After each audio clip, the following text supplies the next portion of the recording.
talent, leadership and culture are the three building blocks of a competitive advantage. We continue our discussion on building leaders and developing talent in Africa with Steve Smith, Senior Executive at Accenture, Nat Davies, Head of Interim Management at Cycan, and Jonathan Cook, Executive Director at GIBS.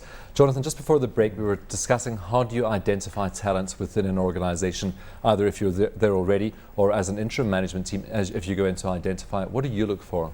Okay, well, I would look for, firstly, the desire to lead. That's probably the single best predictor of who is going to be a leader. They want to lead, so there's a kind of drive there. I would look, secondly, for people who have followers. Now, that sounds fairly obvious, but that's one pretty good definition of a leader, someone who has followers. So, do people actually follow them in terms of agreeing with them, being inspired by them, wanting to be where they're going? Then I would look quite carefully at the kind of ethical side of it, their moral judgment. Can they be trusted? Because it's one thing to be able to lead, it's another thing to be able to lead people in an appropriate direction. If those three are there, then they might have rough edges, and I wouldn't be too worried about that. Most leaders do. And they may be lacking knowledge, and in some areas you can supply that. Another thing I would look for, I would have said teamwork, but not quite in the sense that they make people happy in a team, because most leaders should, but some don't. The question is, do they enable their team to work?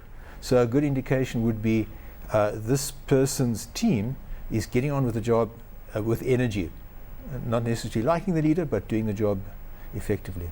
Steve, would you agree with those, desire to lead? Because you really don't want a reluctant leader, do you? No, not at all. I think that's natural. It's a natural thing that bubbles up almost, that desire to lead, and you obviously see it, and based on that you identify that person with that potential. Touching on an earlier point that we in fact spoke to as well, though, is that the context within which that leader might find themselves might be something which doesn't in fact bring out the evidence of that desire to lead.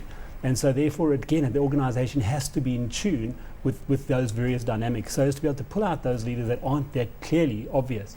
But John, I think a couple of absolutely correct points that you've raised there, specifically around those key characteristics. I think that the other key ones, or maybe which I think are very important, is the ability again to be able to communicate really effectively, communicate around where the organisation is going to, excuse me, around what they're leading ultimately, and then to be able to be in touch with those that they're leading and really in tune with those that they're leading. John Maxwell talks about the incomplete leader, which I find quite interesting. And the fact of the matter is that we're all incomplete in some way at the end of the day, but the true leader is has the ability to be able to identify where those gaps are, where those weaknesses are, where those opportunities for development, and to be able to pull those together to form a high-performing team ultimately. And really a high-performing team is one which operates over cycles of business and different circumstances, and leads you to a point where you get performance at the end of the day.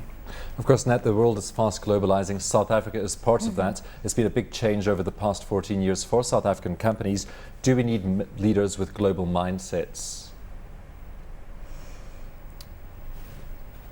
Firstly, in terms of leadership, what's quite interesting, if we look at the last 14 years and you look at the development, not just in South Africa, globally, you look at how technology has developed, and then you look at leadership. And I think what is a little bit scary is that perhaps someone that was in a boardroom 14 years ago could still be in a boardroom today and quite comfortable in a lot of instances. The amount of creativity or innovation around leadership certainly hasn't tracked as other areas have tracked. A global view, certainly seen instances where it's really enhanced the leadership capability. Not just from a global view, we've also had instances where leaders from different industries are able to go into a new industry, a new organization, and be incredibly successful, because while applying the same principles across business, they're able to reference different contexts, different perspectives, and we've seen that adding tremendous value as well. Jonathan, versatility of leadership, being able to move across industries, is that important? If you're going to move across industries, yes. And if you're not, it doesn't matter. If you're not, it doesn't matter, in fact. But here, the issue of kind of versatility and global perspective is an interesting one, because most organizations are competing globally these days. It's not true in every case, but many are. But there's another aspect to global, which is aware of the globe. And leaders in charge of organizations today, I think we've begun to realize that it's not just a matter of making your organization effective. It certainly is that. And the test of leadership is performance. Can you get the results you need for your organization? But we need a sustainable globe in which to work. So environmental awareness, socio-political awareness, awareness of the trends and kind of some of the stuff you were talking about, in the sense of the world is moving on and our organization might not have. Leaders need to have eyes on all kind of sides of their head to be aware of what's coming from every direction. So I think that preparation to lead, particularly in large organizations, should include moving around the world a bit. It may mean international placements, or at least some travel, some seeing the world from a perspective that isn't your own. And we see that, I mean, although I work in the field of psychology and perception, I'm astonished every year with our MBA class that people see the world through quite narrow blinkers.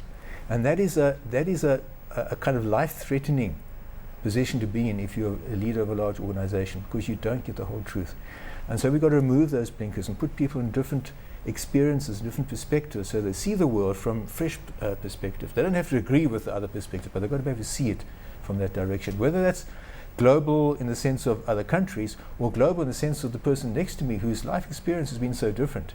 And I need to see my own world through his or her eyes.